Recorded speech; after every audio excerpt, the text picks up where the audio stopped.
అదరగొట్టే కారం రంగు రుచి ఆచి కారం పొడి.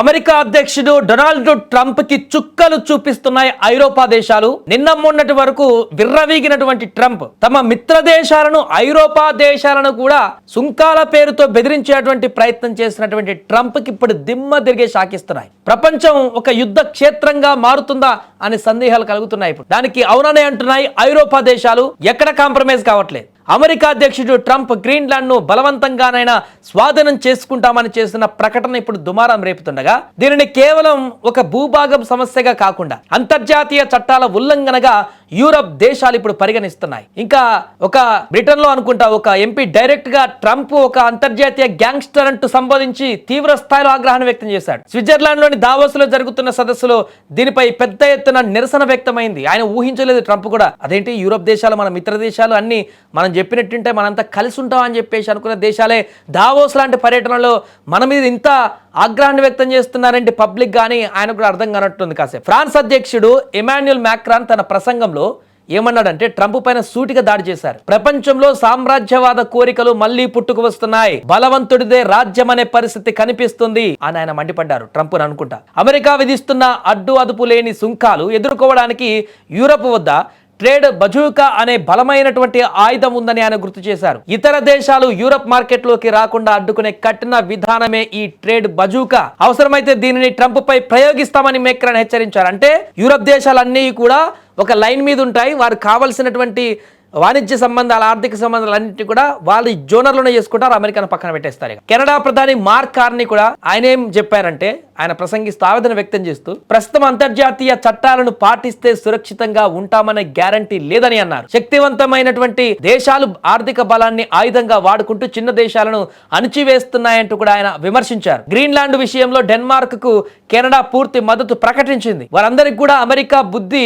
వంకర అనే విషయం అర్థమైపోయింది యూరప్ దేశాలకు కూడా ఇప్పుడు. అందుకనే అంతర్జాతీయ చట్టాలకు నమ్మలేనటువంటి పరిస్థితుల్లోకి వెళ్లిపోయారంటే అర్థం చేసుకోవచ్చు వాళ్ళు ఎంత మనసు గాయపడిందో ట్రంప్ చేసిన పరిణామాల వల్ల. మరోవైపు బెల్జియం ప్రధాని బార్ట్ డే వీవర్ ఆయన మాట్లాడితే ఏమన్నాడంటే యూరప్ దేశాలు ఎవరికి, ముఖ్యంగా ట్రంప్ కు బానిసలు కావని తేల్చి చెప్పేశారు. బ్రిటన్ ఎంపీ ఎడ్ డేవి అయితే ఇంతకుముందు మనం మాట్లాడుకున్నట్టే బ్రిటన్ ఎంపీ ఆయన ఏకంగా ట్రంప్ ను ఇంటర్నేషనల్ గ్యాంగ్స్టర్ అని అభివర్ణించాడు. జర్మనీ, డెన్మార్క్ దేశాలు కూడా ట్రంప్ బ్లాక్ మెయిల్ రాజకీయాలకు లొంగే ప్రసక్తి లేదని స్పష్టం చేశాయి. మొత్తానికి ట్రంప్ అనుసరిస్తున్నటువంటి ఈ యొక్క ఏకపక్ష నిర్ణయాలు, విధానాలు ప్రపంచ దేశాల మధ్య చిచ్చు పెడుతున్నాయి. మిత్ర దేశాలుగా ఉన్నటువంటి యూరప్, అమెరికా ఇప్పుడు శత్రువుల వలె తలపడుతుండడం అంతర్జాతీయ రాజకీయాలలో పెనుమార్పులకు సంకేతంగా కనిపిస్తుంది. ఏదేమైనా కూడా ట్రంప్ తన గొయ్యి తానే తవ్వుకున్నట్టుగా చాలా స్పష్టంగా కనిపిస్తుంది. అయితే ఆ గొయ్యి తవ్వుకోవడంలో ఇతరుల గొయ్యి తవ్వేటువంటి ప్రయత్నం అవతల వాళ్ళకి కొంత ఇబ్బందిగా మారుతుంది. అందుకని ఇప్పుడు ఒక అడుగు వెనక్కి వేసినట్టుగా కనపడుతుంది. ట్రంప్ ఇప్పుడు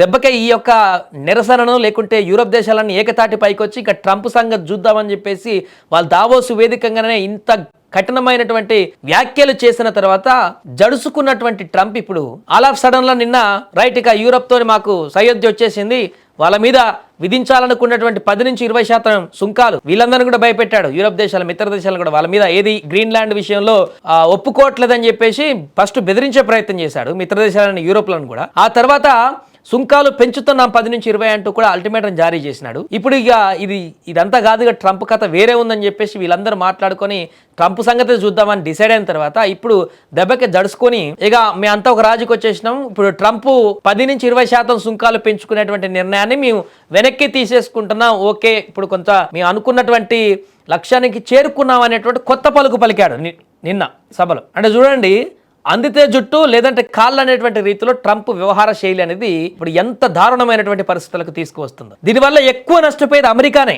అత్యంత బలంగా ఉన్న సంపన్న దేశం మేమే అని మొత్తుకుంటున్నటువంటి ట్రంప్ తనకు తానే తన దేశాన్ని ఇప్పుడు కకావికలం చేసుకుంటున్నాడు. కొద్ది రోజులు అనేది తెలిసిపోతుంది అమెరికా పరిస్థితి ఏందని. అందుకని సొంత దేశాల్లో ఉన్న ప్రజలు కూడా భారత్ పైన సుంకాలు, భారత్ని ఇబ్బందులు చేస్తూ పదే మాట్లాడుతుంటే వాళ్ళు హెచ్చరిస్తున్నారు ఇది అమెరికాకే ప్రమాదం, అమెరికాకే ప్రమాదం అని సొంత దేశం నాయకులు, ఆ పార్టీ నాయకులు మొత్తుకుంటున్నారు అమెరికాలో. అయినా ట్రంప్ ఇంటలేడు, ఈయన డిఫరెంట్ క్యాండిడేట్ కాబట్టి. ఏదేమైనా కూడా ప్రస్తుతం నెలకొన్నటువంటి పరిస్థితి అయితే యూరోప్ దేశాలను చేసినటువంటి కామెంట్స్ అయితే డైరెక్ట్ అమెరికా పైనే అటాక్ చేసేటువంటి విధంగా మాటలతోటి ట్రంప్ భయపడేటువంటి విధంగా వారు తీసుకున్నటువంటి స్టాండ్ అనేది ఒక్కసారిగా ఆయనకు హితబోధ చేసినట్టుగా కనపడింది. బట్ అది తాత్కాలికమే కావచ్చు, ఆ బుద్ధి మారదు, ఎప్పటికి మరలా ఇలా చేస్తూనే ఉంటాడు అధికారంలో అనే రోజు.